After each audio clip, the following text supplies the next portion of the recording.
I'm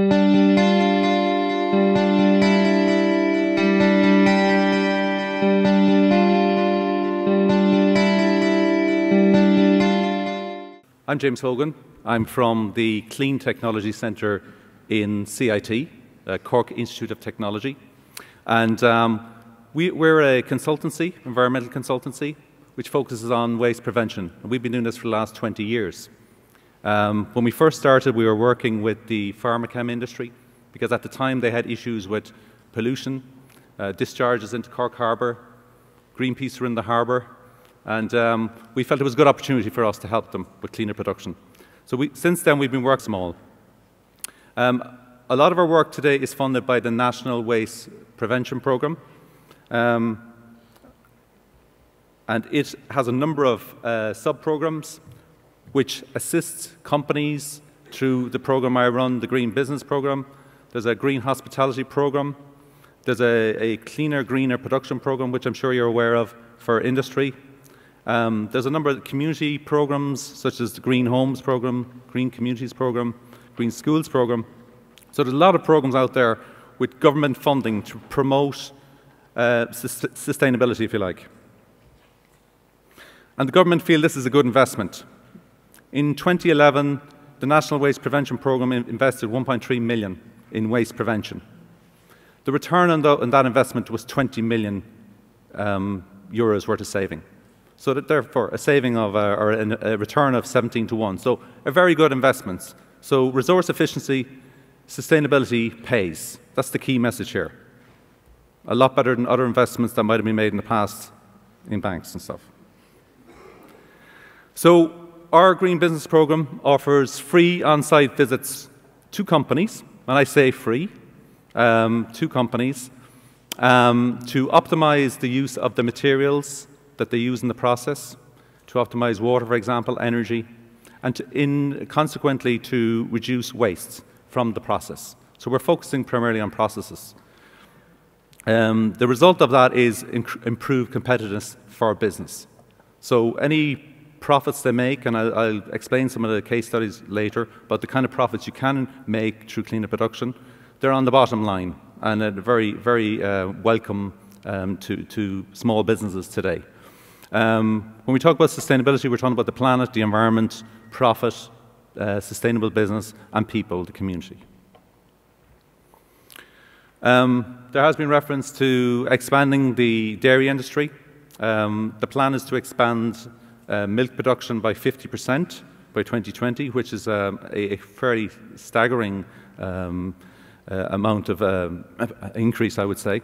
But the limiting factors, and they have been referred to already today, are going to be emissions, for example, with CO2 emissions, not only on the farm but in the production. So it is going to be a challenge for industry to reduce emissions from their production lines, and also to minimise wastewater discharges, because there are new frameworks in place to reduce emissions from the dairy industry. So there's quite a challenge there to become more efficient. I suppose also from a point of view of where are you bringing your raw materials from, you're bringing them from the clean green environment of Ireland. So there's a challenge there to maintain that clean green image while expanding production. This will be the challenge for the future. As Padraig mentioned, we're assisting with the Origin Green programme, which is an interesting programme for us to work with. And the key message there is that the markets do require sustainability. So when I look at resource efficiency in a company, I'm looking at three aspects. I'm looking at the technical side, looking at what technologies they use on site, seeing how efficient they are, and looking at alternatives. Looking at the organisation within the company, the management commitment to environmental sustainability. And an interesting one that we find that there isn't an awful lot of information on sometimes, particularly in the small businesses, is that they're not aware of their actual energy consumption, water consumption, waste production per unit of product. They're not benchmarking themselves. They're not aware of how good or how bad they are to start with. So that's a challenge for many companies. And then, of course, people are very important in promoting a cleaner production programme and resource efficiency, because without your staff, you can't achieve these targets. So it's a balance of all three elements that you do require in order to have a successful resource efficiency program. Just a question here on the technical side. Why do we install lamps, tungsten lamps? And I think we have a lot of them here today, which are only 80% efficient. So 80% of the energy going into those lamps is wasted. Only 20% comes out as light. There's another question. Why is the majority of the electricity that we produce in our industry coming from centralized power stations where only 35% of the oil that's put into those plants, or the gas, whichever fuel they use, comes out as energy? 35% is actually turned into electricity.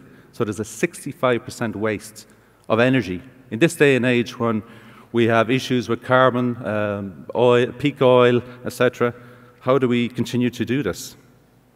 Just in a graphical form, you have the oil going into the power station. 35% of that comes out as electricity. Only 30% of that actually arrives at the industry. And then if we look at the use of a tungsten bulb, which wastes 80%, only 6% of the total energy produced or put into the power station, the oil, is actually coming out as light. So in the whole process of this life cycle, we're wasting 94% of the energy. So can we really afford to continue like this?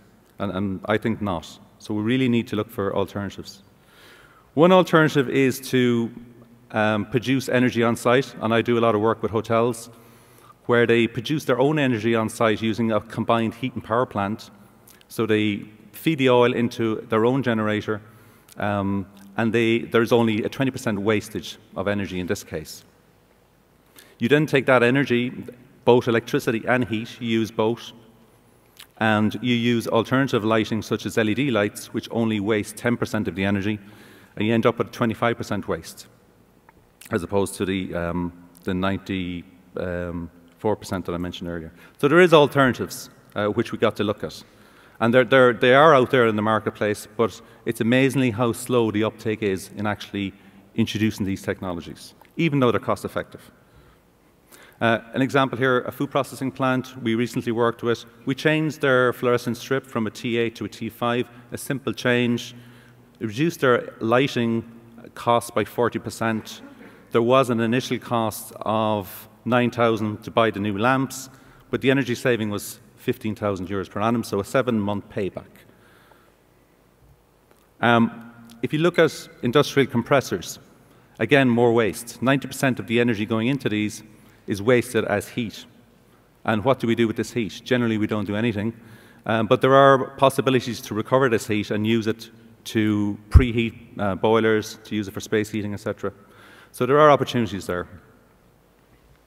Recently worked with an office block in Dublin City, and they're using an oil boiler in their premises, even though there's a natural gas pipeline passing their door outside. Natural gas is only about 50% of the price of oil, and their boiler is old and inefficient. So if they replace their boiler with a new boiler, change their oil or their fuel input, they can reduce their energy costs by 68% with a payback of 1 year. We recommended this to them about a year ago. They still haven't done it. So had they done it a year ago, they would now have this reduction in place. This is a bit of an issue which I'll come to, with resource efficiency, is the capital expenditure tends to be a stumbling block.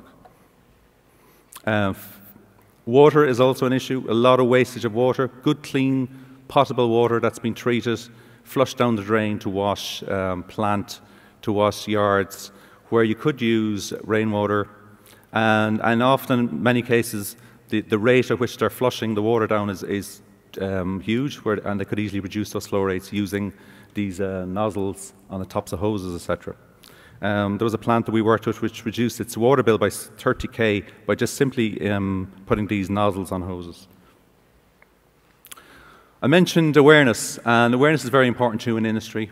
I actually took this photograph at a CUH, Children's University Hospital in Dublin, and they had an Energy Awareness Day where they brought in this company with a confessional box for the staff to publicly declare their sins in relation to energy management. So it was a nice novel idea on how to raise awareness in energy management. The type of savings that we, just to briefly show you the type of savings that we have made with companies we have worked with last year was approximately 60,000 euros per annum, with many of these savings actually being no costs, just through staff awareness, and low costs where there are simple 1-year, 2-year paybacks. So basically I have a few questions. Why isn't there more resource efficiency, and what are the barriers? In one case, I think, is the businesses tend to be too focused on the product or the service that they're producing, and they don't have time to look at the ancillary services that are being wasted. And there's probably not enough staff time devoted to implementation of cleaner technologies, cleaner production. Capital expenditure is an issue, as I mentioned already, and often there's a wealth of technologies out there that can actually solve the problem, but management don't know where to go because they're confused by the wealth of technologies. And this, again, is a bit of a lack of understanding issue. Weak environmental policy, weak culture. In many companies, there is a poor understanding of sustainability, a poor understanding of the benefits that could be achieved through sustainable practices, and this is something that needs to be challenged. So in order to drive resource efficiency, we need a bit of a cultural change within companies. At a management level, they need to appreciate the benefits of low costs, no costs, quick payback to boost their costs and to reduce the impacts they have on the environment. There's need to change the culture of the people within companies. And then with the technical side, there needs to be more awareness, more information on what technologies are out there for companies. And we do provide best practice guides and case studies which are useful in demonstrating what can be achieved. So this is one way to drive resource efficiency. Other recently announced financial incentives have been the Pay As You Save program, where companies can get their energy companies to pay for new technologies, and then they pay back the cost of those technologies over a long period of time back to the companies who are providing them with the energy. So they'll reduce their energy costs in terms of the amount of energy to consume, and that'll pay for the cost of the technology they've installed. So that's a very good initiative recently announced. So that's it really. Thank you for your time. Any questions later on? That'll be great. Thank you.